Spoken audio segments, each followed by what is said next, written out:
C'est un plaisir renouvelé de vous savoir fidèle au rendez-vous de Wikeko. Madame, Monsieur, bonjour.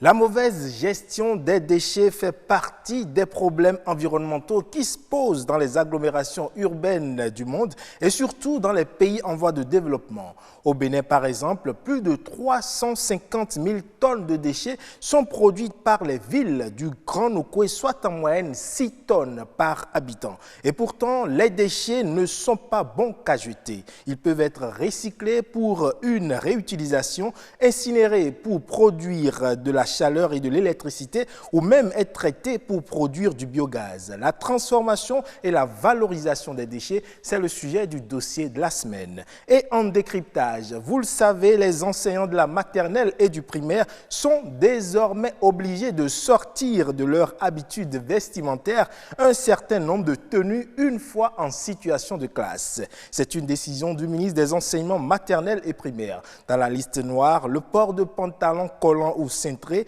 robes, pagnes, jupes, mi-cuisses ainsi que les hauts talons sont interdits aux enseignantes en situation de classe. Les enseignants, quant à eux, devront désormais porter, entre autres, une chemise à manches courtes ou longues sur un pantalon, le tout repassé avec des chaussures fermées ou nu-pieds à lacets. Un nouveau dress code scolaire qui fait polémique et sur lequel on fera le débat.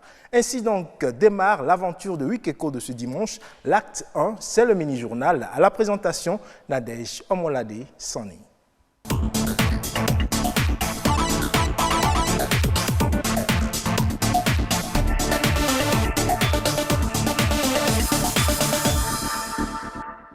Bonjour à tous, bienvenue dans le mini-journal de votre émission Week Eco. La valorisation des déchets s'impose au Bénin. Comment réduire le nombre de déchets dans nos villes? Cette impulse à la sensibilisation de la couche juvénile. L'ONG Ayedou était à l'école primaire publique Gbegameno. Objectif, amener les enfants à ancrer dans leur habitude la propreté dans leur entourage. C'était en présence des cadres du ministère du cadre de vie et d'une équipe de la rédaction. Des déchets de tous ordres laissés dans la nature. Le problème des ordures dans nos villes ne perd pas de son caractère sempiternel. Dans le cadre de la 34e édition de la Journée mondiale de l'habitat, on explore la piste des technologies de pointe pour la transformation de ces déchets.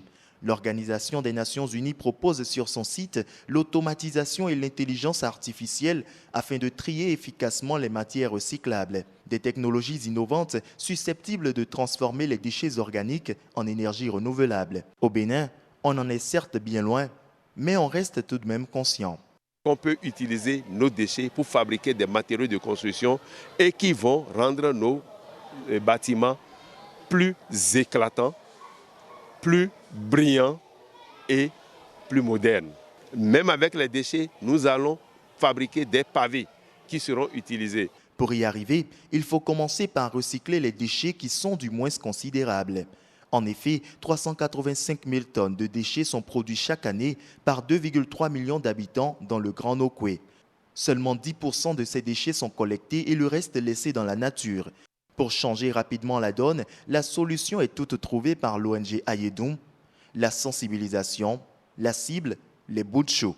Vous voyez les enfants en train de dire aux autres enfants ne jetez pas, restez propres, et les enfants en train de dire aux plus grands ayez des comportements sains. On a compris que ça porterait ses fruits. Comme on le dit en fond, un bois sec tordu est difficile à redresser. Ce n'est pas la peine d'aller vers les adultes, mais en commençant par les enfants pourront mieux atteindre ces adultes-là. Ces 3 types de poubelles sont distribués et leur mode d'emploi présenté. 40 enfants ont été ordonnés ambassadeurs écolos et dotés de leur charte. La tâche qui leur est assignée, c'est déjà de maîtriser la charte de propreté que nous leur avions distribuée. Et donc, ça va être la mise en exécution de cette charte-là. Ça va être aussi prendre en compte les poubelles qui ont été reçues. Il va falloir intégrer ce qu'ils ont reçu comme formation aujourd'hui dans le quotidien, dans les gestes au quotidien. Une tâche que les enfants sont prêts à accomplir de gaieté de cœur. On nous a appris à maintenir notre espace propre, la classe, la cour, les toilettes, les devantures et sa maison. On doit cultiver à chaque niveau de ne plus jeter les objets dans la nature. Je suis décidé à maintenir mon environnement propre. Les villes et communautés jouent un rôle central dans la réalisation des objectifs de développement durable. Chacun doit prendre des mesures pour changer le fonctionnement de son habitat. Dans le monde et en particulier dans les pays en développement, les filles continuent d'être discriminées injustement en raison de leur sexe. Elles sont privées d'éducation parce qu'elles naissent filles. Et pourtant, l'éducation d'une fille est reconnue comme un des leviers puissants pour sortir de la pauvreté et pour s'émanciper.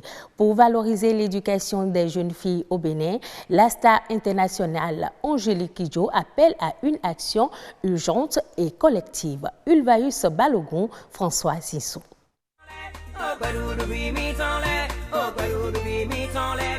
Au Bénin, seulement 38% des filles sont inscrites au secondaire contre 50% de garçons.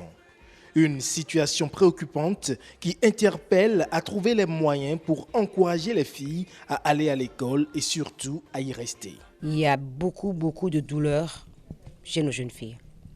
Il y a beaucoup de traumatismes, il y a beaucoup de violences faites aux jeunes filles dans ce pays. C'est difficile toujours pour moi de parler de la douleur des enfants parce que je ne comprends pas comment on peut vivre au XXIe siècle et que nos enfants continuent toujours à souffrir aux mains des adultes. Nous sommes censés les protéger, nous sommes censés les aimer et nous sommes les premiers à violer leurs droits et à leur faire du mal. Et comment on peut justifier ça, ça me dépasse. Il s'agit donc de renverser la tendance, maintenir les filles à l'école en levant les nombreux obstacles qui les en empêchent. Et l'une des solutions pour aider à faire face à la longue distance pour se rendre à l'école semble trouver. Je me suis rendu compte de ça quand j'ai commencé avec la fondation Batonga, que certaines de mes filles marchaient 8 km pieds nus. Donc une fois qu'elles se prennent un clou, je ne sais pas quoi, dans le pied, elles ne venaient pas. Il y en avait certaines qui avaient l'éléphantiasis. Et on leur donnait la bourse, cette bourse-là allait vers le soin et c'est une année d'école manquée. Si avec les chaussures, on peut régler le problème de maladies qui sont transmises par le pied, pourquoi ne pas le faire? Ce n'est pas un luxe, c'est pas grand-chose, mais en même temps, potentiellement, ça change la vie des gens. Et quand elle se lève le matin, qu'elle met son uniforme, elle sait qu'elle ne va pas marcher pieds nus, surtout s'il pleut, qu'elle va marcher et qu'elle arrive à l'école, elle ne va pas ressembler à un souillon. Un engagement à réduire les coûts supportés par les familles pour la scolarisation de leurs filles et ainsi les soustraire à la pauvreté ainsi qu'à toutes les formes de violence. Instruire les filles pour leur donner les clés pour changer le monde. Les personnes handicapées sont des délaissés pour compte au sein de notre société. Malgré l'existence d'un national juridique pour favoriser leur insertion professionnelle, les préjugés à leur égard ne faiblissent pas. Loin de se complaire dans l'assistance de bonne volonté, certains arrivent à briser le mythe et à s'épanouir sur le plan professionnel. C'est le cas de Marcel Candide Rinvi, handicapé moteur, mais surtout journaliste. François Dassis Amansiouan et Amidou Malherossou sont allés à leur rencontre. C'est un reportage présenté par Patrick Adjaboudjou. Ils sont marginalisés, méprisés, voire rejetés par leur entourage. Pourtant, les personnes handicapées font pleinement partie de la société. Malgré les pesanteurs sociales, certains arrivent à vaincre la fatalité. Je m'appelle Marcel Candide Rinvi. Je suis journaliste animateur, spécialiste des questions du handicap. Je suis basketteur en fauteuil roulant. C'est depuis ses 3 ans que Marcel, atteint de la poliomyélite, est devenu handicapé moteur. Pour réussir, il a fallu qu'il se forge un mental de guerrier tout au long de son cursus académique et même au-delà. Au collège, les amis qui n'avaient pas encore cette conception de comprendre que les personnes handicapées ont aussi le même droit que les personnes handicapées, essaient de vous moquer. il y avait des mots que j'ai encore dit comme Afowimenon, comme Afokbonon, comme Sekounon. Et puis ce sont des injures qu'on vous jette chaque jour que Dieu fait. Et aussi, il faut aussi noter que dans le côté professionnel, dans le côté sentimental, il y a le regard. Quand vous débarquez dans une famille avec vos béquilles ou quand vous avez une amie avec qui vous êtes en de bonne ambiance et quelques temps après, et c'est vrai que vous devez faire les premiers pas vers cette famille, sans vous le dire ouvertement, les parents disent à la fille, dans tout ce Bénin-là, dans ce côté-là, c'est celui-là que comme un président handicapé, c'est ce monsieur avec qui vous voulez faire chemin. Donc, à part ça, il y a aussi le côté professionnel. Je vous dis, plusieurs fois, moi, j'ai été victime des dossiers qui étaient rejetés. Vous déposez votre photo, on voit que vous êtes avec des béquilles, on vous le dit ouvertement, on vous dit non, vous n'êtes pas accepté ici. Donc, ce sont des trucs qui nous fuient au quotidien. Aujourd'hui, journaliste, Marcel décide d'être la voix des sans-voix. Pour ce faire, il a initié une émission dénommée « Mon handicap et moi ». Bonjour et merci de prendre le rendez-vous de votre émission hebdomadaire Mon handicap et moi, votre émission qui reçoit les personnes handicapées et qui donne la parole aux défenseurs de leurs droits. Journaliste, basketteur professionnel au sein de Lyon Handi Sport Club, Marcel Candide est certainement un exemple de réussite pour ses pairs. Comme conseil dit à mes amis personnes handicapées comme moi, qui sont dans un fauteuil roulant, ou qui ont leur carte blanche, ou qui sont avec leur béquille, pour dire le handicap n'est pas la fin du monde. C'est l'environnement qui rend le handicap lourd. Il ne faut pas de la compassion, mais il faut juste de l'attention. Il faut nous donner la main, il faut nous s'insérer comme ça se doit, et puis on est vraiment autonome. Le regard de la société envers les personnes handicapées est loin d'être bienveillant, même au sein de la cellule familiale, mais avec l'envie de casser les codes. Et des exemples comme celui-ci, on peut entretenir l'espoir que les mentalités changent. Ce sera tout pour le mini-journal de ce dimanche. Wikeko continue avec Ulvaïs Balogun. Merci à vous, Nadège Soni. On enchaîne avec la revue de presse économique avec Patrick Adiagoudjou.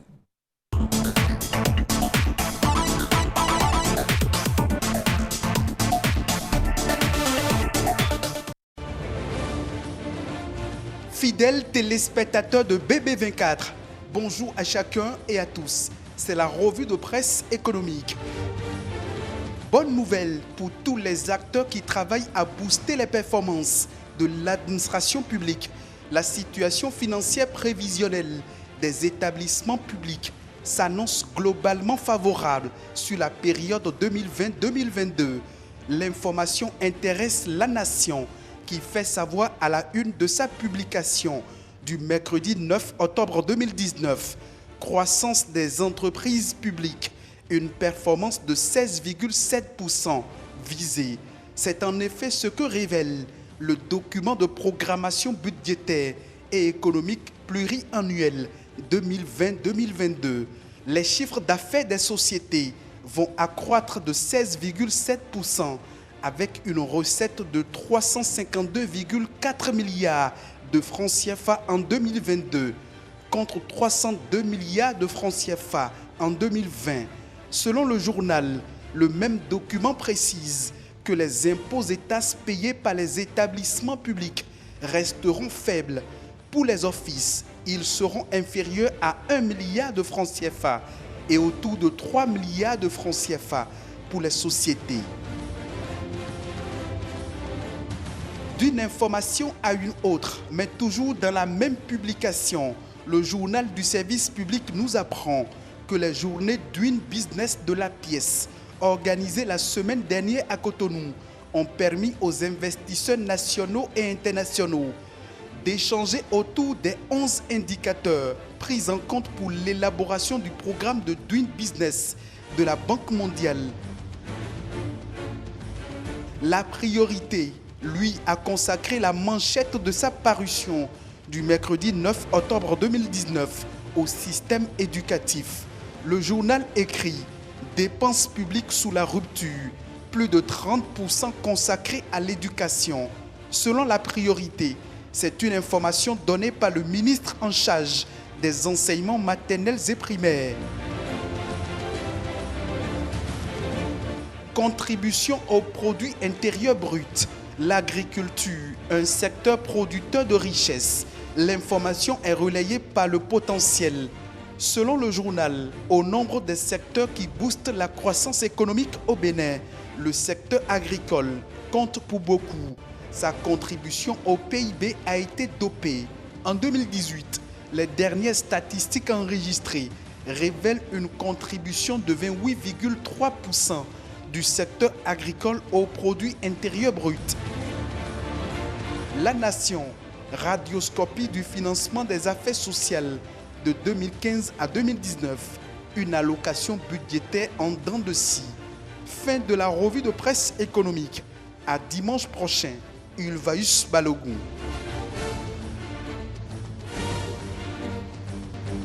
Certainement pas dimanche prochain, Patrick. On se retrouve dans quelques minutes dans le dossier de la semaine. Mais avant, on installe le plateau décryptage.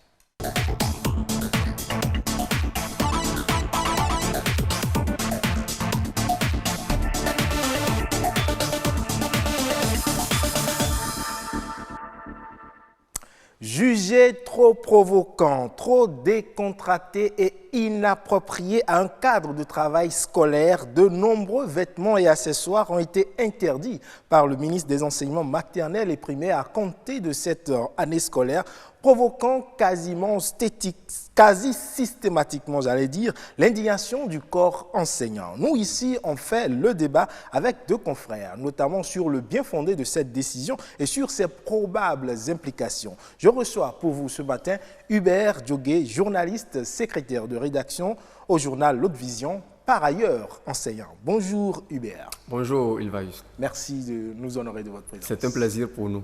À côté de vous, je reçois Sergino Lokossou. Bonjour Sergino. Bonjour Ulvaeus, bonjour à tous. Merci d'être là. C'est moi.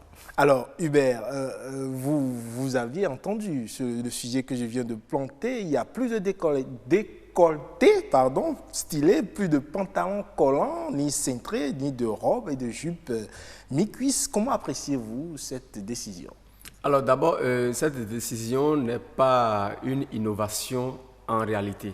Ah bon? Puisque pour tous ceux-là qui ont pris part les écoles normales, oui, on leur a enseigné l'éthique professionnelle. Et dans l'éthique professionnelle, l'enseignant a le devoir de s'habiller avec modestie, avec simplicité, mais également en tenant compte de la cible qu'il a devant lui. Et donc, c'est parce que, justement, les enseignants ne respectent pas ces exigences professionnelles du point de vue éthique que le ministre, l'autorité a décidé de prendre cet acte-là pour pouvoir réglementer un peu l'habillement en milieu scolaire.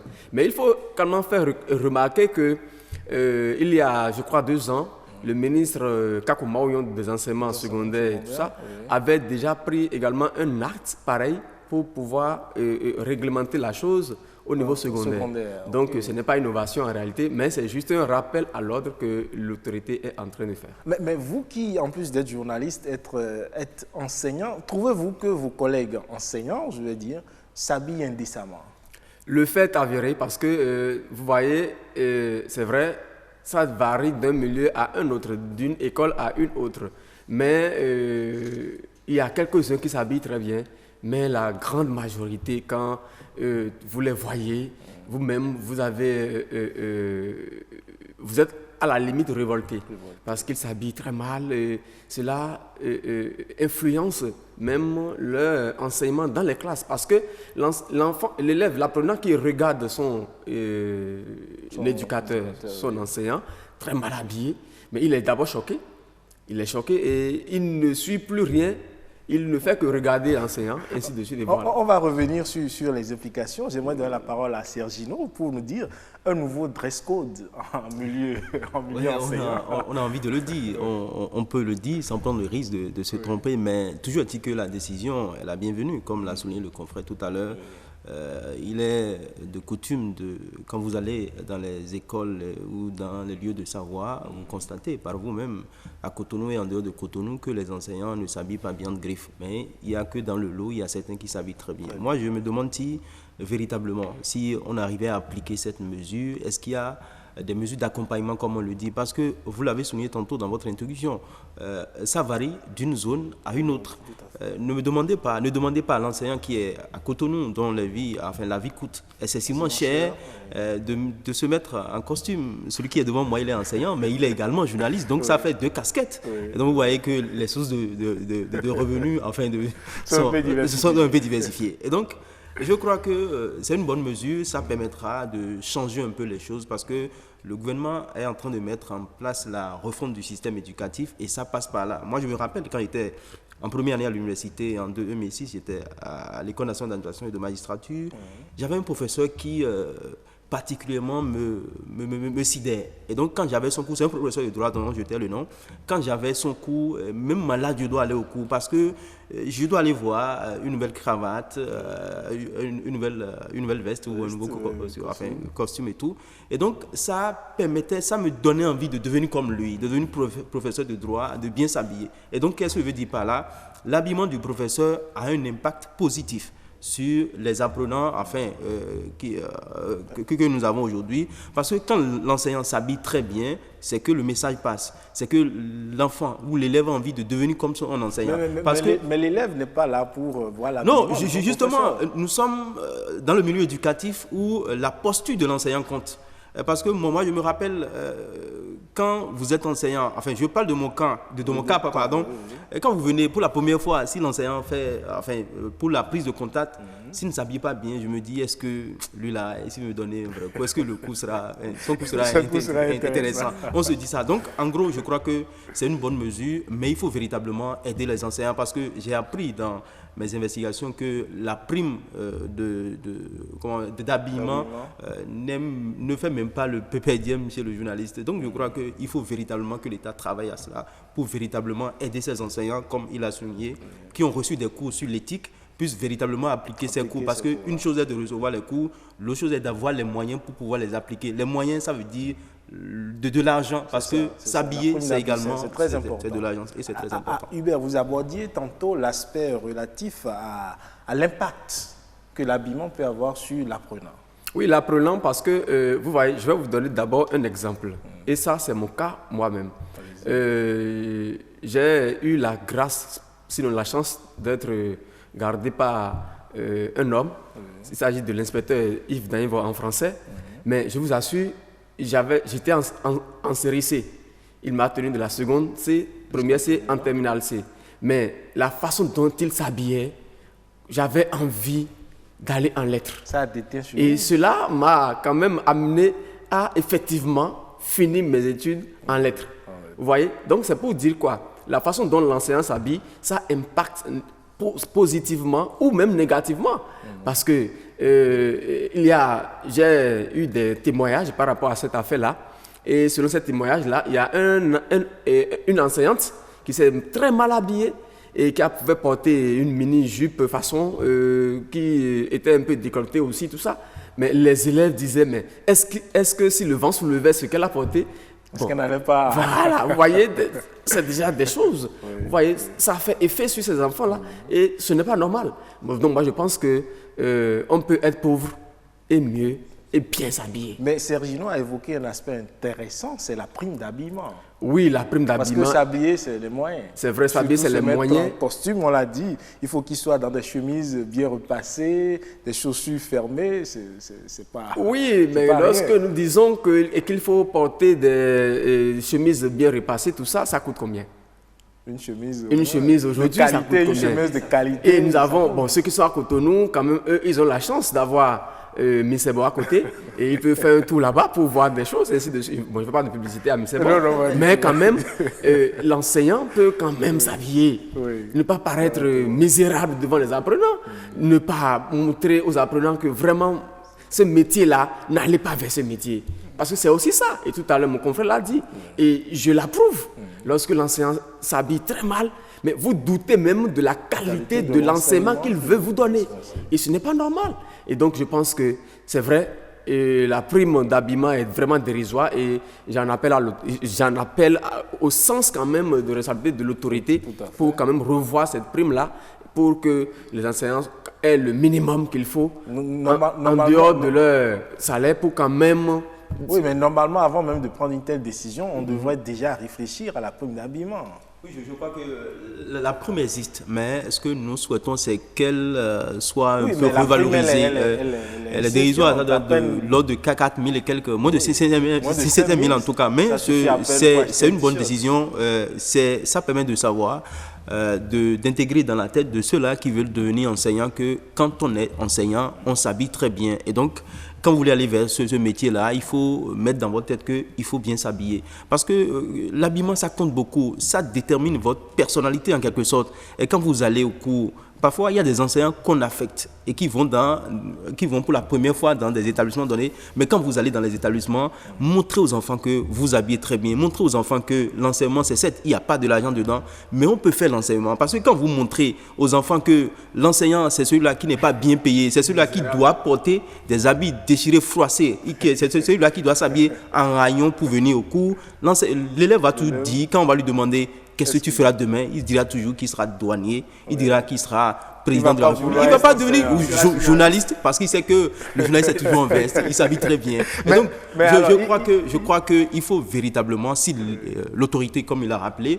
veut faire un travail de fond, souhaite véritablement que cette décision soit appliquée, c'est d'accompagner ces enseignants. Parce qu'il a dit déjà à Boycon à côté, enfin à Boycon un peu plus loin de Cotonou, il y a que des salles ne sont pas bien construites, des salles de classe. Et donc ne demandez pas à l'enseignant de s'habiller comme mon confrère s'est habillé pour aller dans ces salles de classe, pour aller dispenser des cours, pour acheter ces costumes qui coûtent cher, des paires de chaussures qui coûtent extrêmement cher. Parce qu'il y a des enseignants qui s'habillent très bien. Moi, j'en ai rencontré à Boycon, même au-delà de Boycon, mais qui ont porté des paires de chaussures qui coûtent excessivement cher. Et donc, je me suis dit, peut-être que lui, il a eu la chance d'aller dans d'autres pays, lui, il a eu la chance d'aller dans d'autres villes, et il a compris qu'il faut s'habiller. Parce que quand on s'habille, je ne vous le cache pas, ça a une incidence positive, un impact positif sur les apprenants. Moi, j'ai gardé ce professeur-là. Aujourd'hui, je le suis dans ces débats à la télé parce que je sais qu'il s'habille bien. Je sais qu'il a quelque chose dans la tête. Et ça va de soi. Quand l'enseignant s'habille bien, c'est sûr qu'il y a quelque chose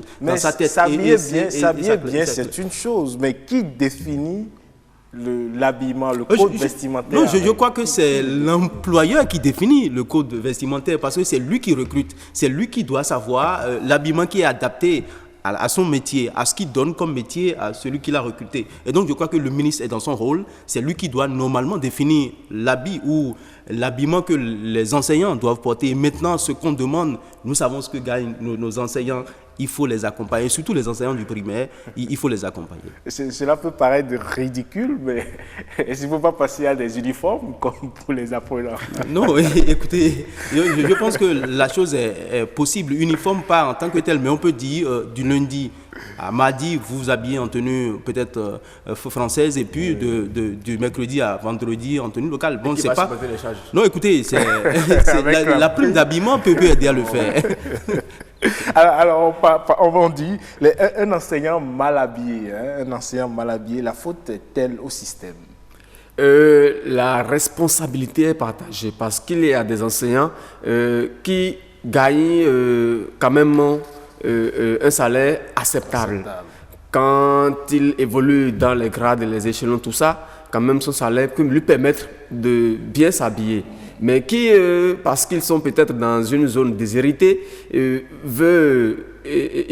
peut vouloir, un enseignant qui est dans une zone déshéritée peut vouloir se conformer aux réalités de ce milieu-là en négligeant son habillement. Et là, ce n'est pas bien. Oui, mais s'il est trop bien habillé, on peut se dire qu'il est riche et pas. Non, mais il a le devoir de bien s'habiller parce qu'il représente la vitrine de la société. Il n'est pas que enseignant, il est également éducateur.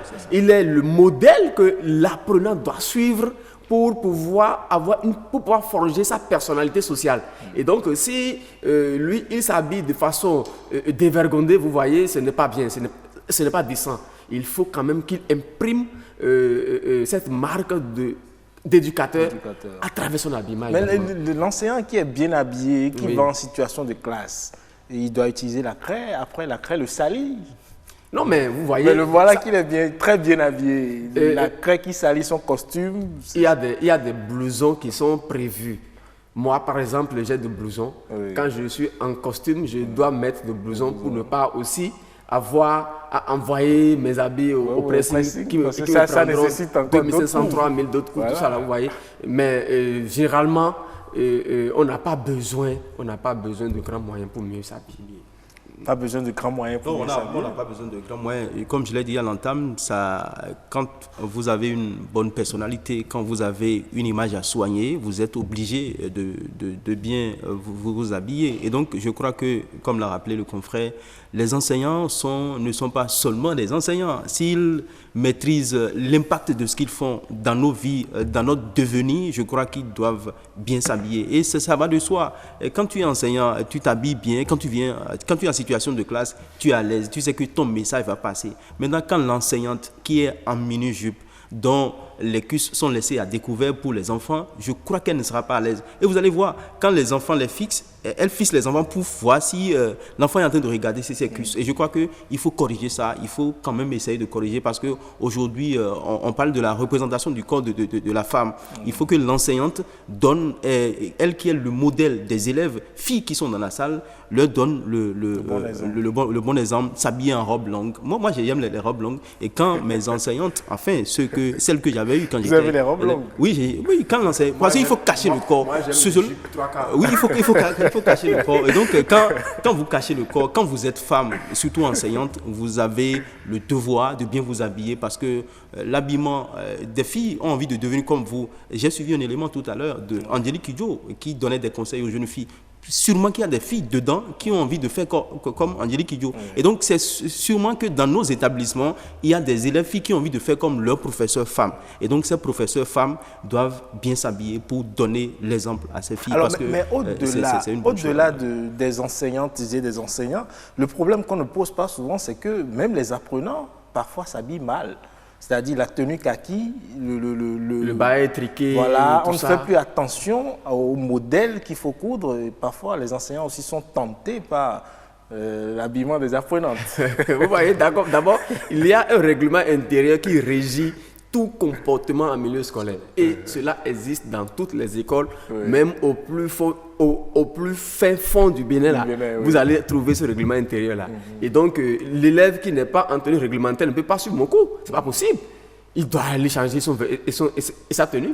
C'est comme ça. Mais dire qu'un professeur sera tenté d'imiter un apprenant dans sa tenue qui ne respecte pas les règles, cet enseignant-là, normalement, c'est au ministère de s'occuper d'abord de cet aspect-là. Oui, mais le ministère a réglé le problème. Le ministère a déjà cadré tout ça, parce qu'un élève doit, dans une école publique, a le devoir de porter une tenue kaki. Si c'est au premier cycle ou si c'est au primaire, c'est la culotte.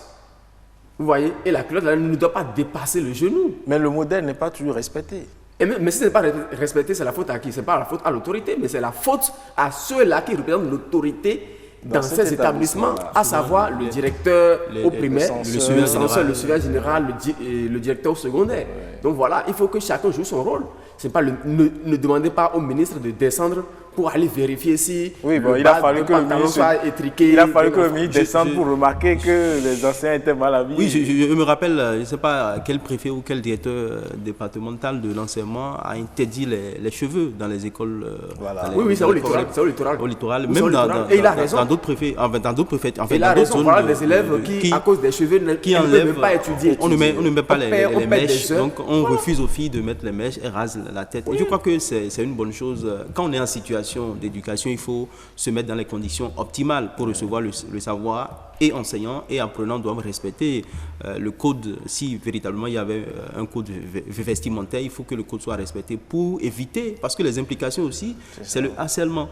Pour éviter le harcèlement. Parce que quand on parle du harcèlement, on voit les apprenants. Les professeurs aussi sont harcelés. Parce que quand la jeune fille laisse ses cuisses à découvert pour permettre au professeur de voir le string qu'elle a porté, on ouvre la poitrine pour montrer au professeur qu'on a une poitrine qui est en forme. Donc je crois qu'il faut véritablement changer les choses. On parle du harcèlement, on indexe les enseignants. Non, il faut également que dans les collèges, dans les écoles, que le surveillant général, le censeur, le directeur veille à ce que les élèves s'habillent très bien. Parce qu'ils sont payés pour ça, ils sont là pour ça. Et on ne parlera plus d'élèves, de taux de grossesse élevés dans nos établissements. Donc c'est un tout. Donc je crois que les autorités ont l'obligation de revoir tout le système, de permettre aux enseignants de bien s'habiller. La seule façon de les aider, il est bien vrai, l'enseignant a une personnalité, mais il faut l'accompagner. L'enseignant a besoin d'être accompagné. Nous savons, je le répète, ce que nos enseignants gagnent, ce qu'ils font. Ils font un travail très appréciable. Ouais. Sans enseignants, nous ne serions pas là. Oui. Merci beaucoup, Sergino Lokossou. Ce sera votre mot de la fin. Hubert Diogué, votre mot de la fin. Oui, d'abord, je voudrais vous remercier pour avoir initié une pareille émission qui va éclairer la lanterne des uns et des autres. Et je pense que l'enseignant doit garder cette image d'enseignant à travers également son style vestimentaire. Merci. Merci à vous, chers confrères. Ce sera tout pour le décryptage. On laisse la place à présent au dossier de la semaine.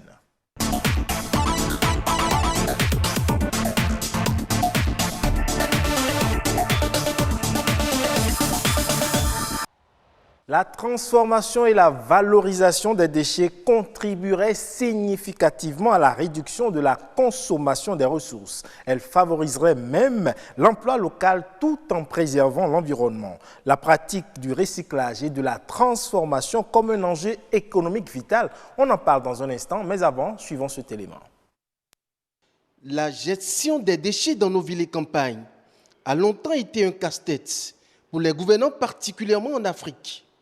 En effet, chaque habitant de la planète produit environ 0,74 kg de déchets par jour.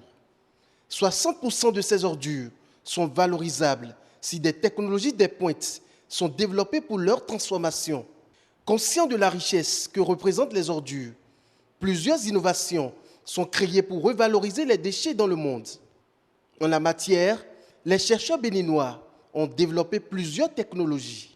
La méthodologie, c'est de prendre les déchets de verre, de les broyer convenablement, d'en tirer les grains ou les particules qui sont adaptées et de les introduire dans le béton et d'en faire un béton spécial, un béton qui a une résistance accrue, surtout en traction.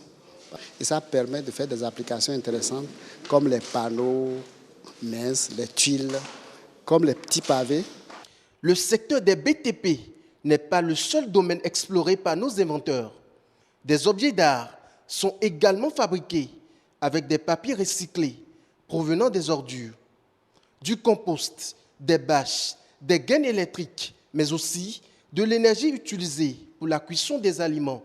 Nous achetons les déchets auprès des ménages. Nous les introduisons dans le biodigesteur. Nous récupérons le biogaz dans des sacs. C'est des sacs qui ont été conçus pour garder du biogaz en leur sein.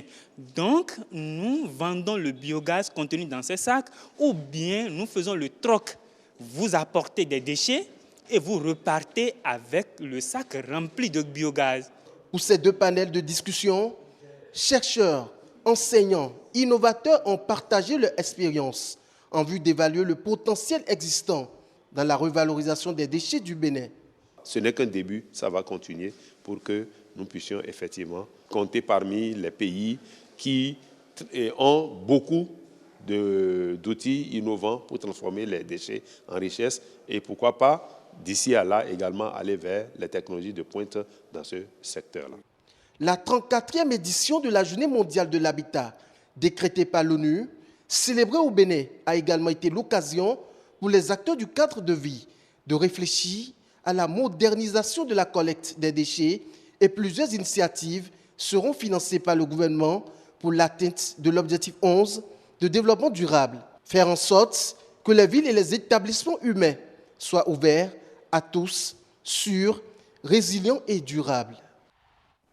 On l'aura compris, la gestion des déchets est donc pourvoyeuse d'emplois. Mais comment? C'est ce que nous allons tenter de comprendre avec notre invité. Il s'appelle Olusegun Yemalin Roosevelt Sovi. Il est spécialiste de la valorisation des déchets plastiques. Bonjour, monsieur Sovi. Bonjour, monsieur le journaliste. Merci de nous honorer de votre présence. Merci, le plaisir partagé.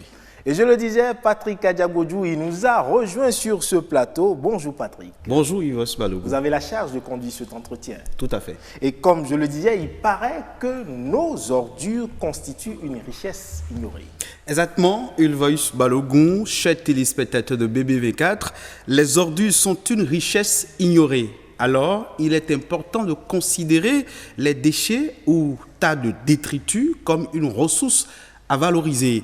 Avec notre personne ressource spécialiste de la valorisation des déchets plastiques, pensez-vous que la valorisation des déchets est une opportunité environnementale et économique?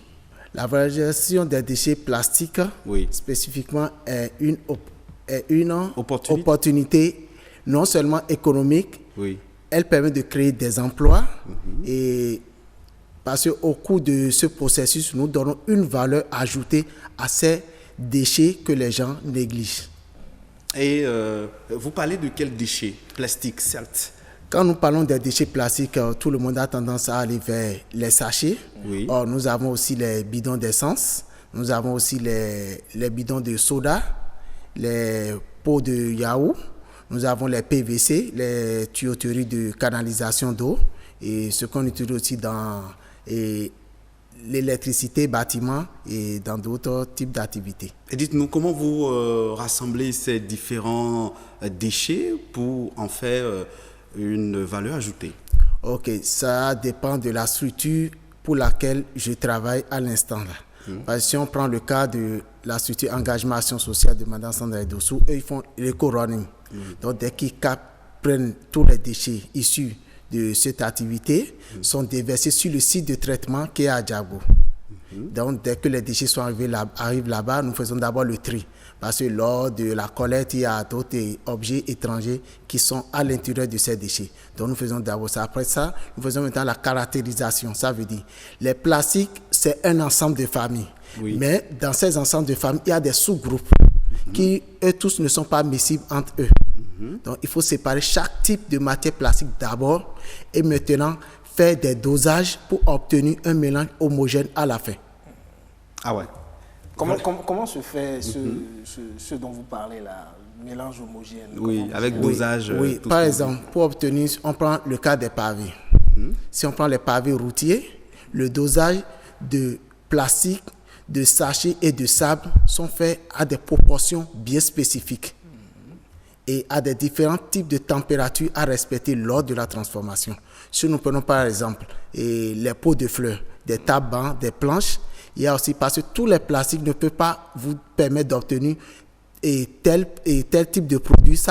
Les produits varient en fonction des plastiques que vous avez. Très bien. Voilà. Je vois. Et nous savons que le secteur des BTP est un domaine très exploré par les inventeurs, les chercheurs, les spécialistes comme vous, pour la finalité des produits dérivés des déchets. Et, au-delà du secteur des BTP, quels sont les autres secteurs dans lesquels vous pouvez vous investir davantage? Ok, si nous prenons d'abord le secteur des BTP, comme vous l'avez dit, il y a les pavés autobloquants routiers et piétons.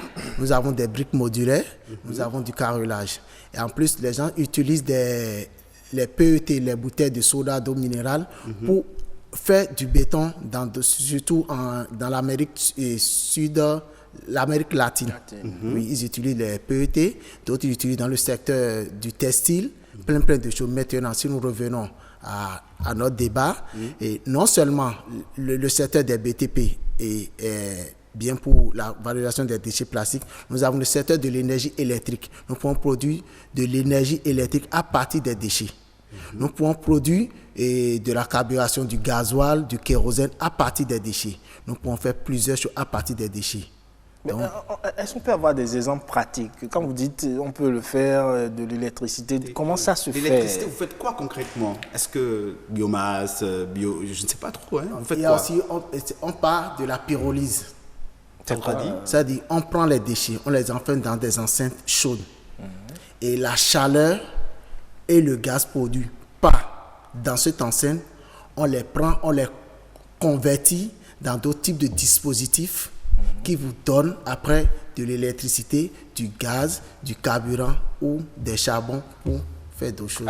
Alors, si je comprends bien, ça permet de lutter pour garder l'environnement sain, mais est-ce qu'il n'y a pas d'autres problèmes que ça génère? Quand vous mettez ça fait de la chaleur et tout ça. Il n'y a pas d'autres problèmes que ça peut causer à l'environnement? Puisque si votre dispositif est bien fait et hermétique, il y a des pièges à eau, des pièges de gaz, tout ça qui est sur les dispositifs. Donc, tout type de dérivés issus lors de la fonte ou même lors de la production de gaz ou béton, tout est dans une enceinte. Donc tout est canalisé. Donc il n'y a pas de fuite si votre dispositif est bien fait. Et dites-nous, quand on prend le cas de notre pays, quels sont ces produits qui existent sur le territoire et qui sont des produits dérivés de la valorisation des déchets plastiques? Par exemple, au Bénin, on a les pavés. Par exemple, moi actuellement, sur un site à Porto-Novo, nous faisons des pavés, du brique et du carrelage. Pour Madame Sandra Edosso, nous faisons des pots de fleurs, nous faisons des bancs, nous faisons des planches plastiques.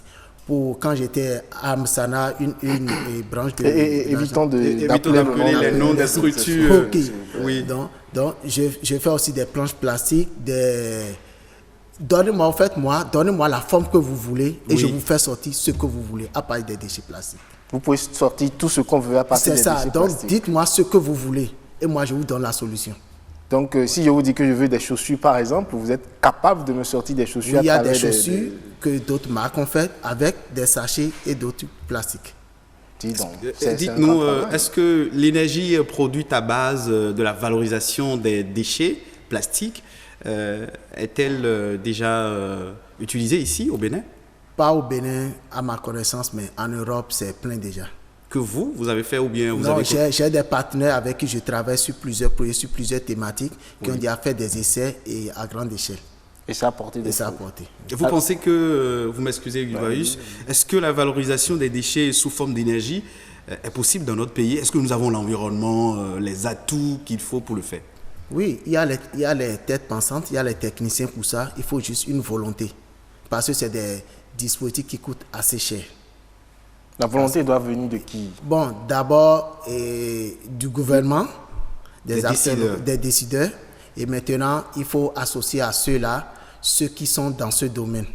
Mais est-ce que vous êtes nombreux à faire ce travail-là? Au Bénin ici, je veux dire. Bon, spécialement, je me connais. Vous avez une idée de mais après, je me connais moi-même. Bon, vous, personnellement, vous travaillez avec combien de personnes? Oui. Et pas surtout bien si je veux travailler réellement. Oui, si vous devez procéder à la transformation des déchets, par exemple, vous travaillez seul ou bien vous travaillez en équipe? Le minimum pour un atelier, c'est au moins 6 personnes.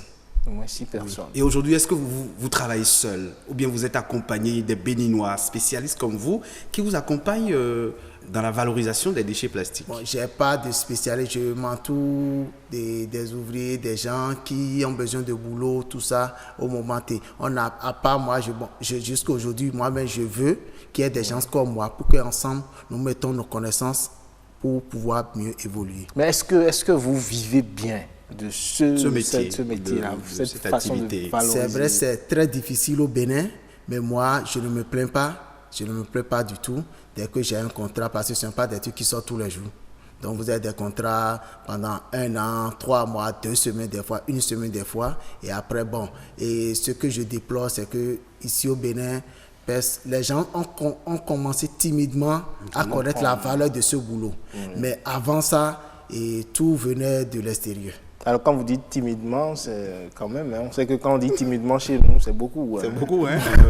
Bon, il y a des cas isolés. Il y a des projets sur lesquels ça peut être assez rémunérant. C'est des cas isolés, mais moi, je préfère que tout cela se mette dans un conglomérat pour qu'on puisse défendre ce métier et permettre au secteur de l'éducation scientifique, surtout dans les universités, dans les écoles, dans les primaires, pour montrer aux gens que les déchets, en réalité, ce ne sont pas des ordures, mais c'est de l'or.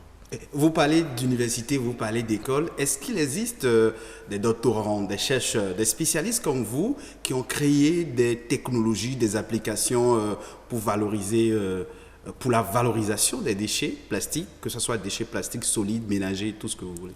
Non, il y en a, j'en ai rencontré plein. Et pour le biogaz, et ceux qui font le BRF, les engrais biologiques, tout ça là. Mais ce qui est sûr, c'est qu'au niveau de l'UIT, dans certaines universités, ils ont des branches pour ça. Donc sûrement, ils ont des gens qui sont des docteurs, des ingénieurs pour ça. Maintenant, rien ne sert de les faire à l'école sur papier. Il faut vraiment les mettre en pratique. Moi, je suis un autodidacte, c'est un don chez moi, donc c'est différent. Donc moi, j'apprends le truc plus rapidement, même que celui qui a étudié. Donc voilà la différence entre celui qui a étudié et moi. Est-ce que vous permettez, pratique, est-ce que vous avez déjà construit, je ne sais pas, un exemple comme ça, une maison issue de la valorisation des déchets? C'est en cours sur plusieurs projets déjà au Bénin. On est en train de travailler déjà sur ça. Donc d'ici janvier, vous aurez des trucs. Vous allez toucher des doigts, des maisons, des sites pavés, des carrelages posés, des paillotes faites à base de... Tout ça sera effectif d'ici janvier.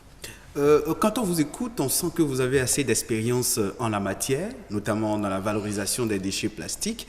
Et on sait aussi que dans les pays industrialisés, ces pays font du traitement de ces déchets une priorité environnementale et économique. Vous, depuis que vous êtes dans ce domaine, est-ce que vous avez un contact avec le ministère du cadre de vie, de l'environnement, du commerce? Est-ce que ça existe pour vous motiver à davantage produire, à vous investir dans le domaine? Bon, pour une fois, j'ai rencontré le ministre de cadre de vie, une fois lors d'une réunion. Vous lui avez présenté ce que vous faites? Oui, il a touché les pavés. Le jour-là, il me disait, c'est pour la première fois qu'il a touché un pavé vraiment à base de déchets plastiques. Il entendait pas, maintenant jamais. Il a touché les pots de fleurs, tout ça. Donc, à part le ministre du cadre de vie, les autres, bon, et personne... Et si vous aviez un mot à l'endroit de ces personnes-là, des décideurs aujourd'hui, sur la nécessité d'utiliser les déchets que nous jetons, au lieu de les jeter, de les transformer. Si vous avez un message à leur endroit, quel serait-il? Ce que j'aimerais demander, c'est aux décideurs, c'est vrai, nous n'avons pas toutes les technologies, donc ils font souvent venir des gens de l'extérieur. Mais quand ils amènent les gens de l'extérieur, il faut qu'ils nous associent avec ces gens-là. Il ne faut pas que ces gens viennent nous imposer leur technologie. Nous devons avoir les technologies appropriées à notre réalité au Bénin, à notre réalité en Afrique. Il ne faut pas prendre des copier-coller, non. Trouvons avec ces gens qui ramènent, c'est vrai, ils ont plus d'expérience que nous, ils ont utilisé de gros matériel, nous faisons avec ce qu'on a. Mais il ne faut pas qu'ils viennent nous faire du copier-coller. Donc, ils n'ont qu'à nous associer pour voilà ce qui est bien pour le Bénin, ce qui est bien pour telle région, ce qui est bien pour telle région. On parle de valorisation des déchets plastiques. Oui. Ça demande beaucoup de financement. Oui, beaucoup. Ça demande beaucoup de financement. Quel est votre cri de cœur? C'est que l'État mettre en place vraiment une école de plasturgie au Bénin. Une école de plasturgie, parce que traiter les déchets plastiques, ce n'est pas seulement la fonte, ce n'est pas seulement la coulée, ce n'est pas seulement l'étirage, il y a beaucoup de technologies. Donc, il faut vraiment qu'on ait ces trucs-là au Bénin pour qu'on puisse vraiment donner la qualité qu'on veut aux produits finis. Oui, je crois que nous sommes assez édifiés et satisfaits des différentes réponses à nous donner par notre invité. Je rappelle que vous êtes un spécialiste de la valorisation des déchets plastiques. Et je retiens de cet entretien UVS Balogun que lorsque les déchets ou ordures que nous produisons tous les jours deviennent une opportunité économique, leur valorisation génère beaucoup de ressources financières. Et ça s'appelle la richesse issue des poubelles. La richesse issue des poubelles. On vous aura compris, Patrick Kadiagbodjou. Merci à vous également, monsieur Olusegun Yemalin Roosevelt Sovi. Merci d'être passé. Week Echo de ce dimanche prend fin ici. Retrouvez l'émission en replay sur la chaîne YouTube de l'ORTV. Pour le moment, je vous dis à dimanche prochain.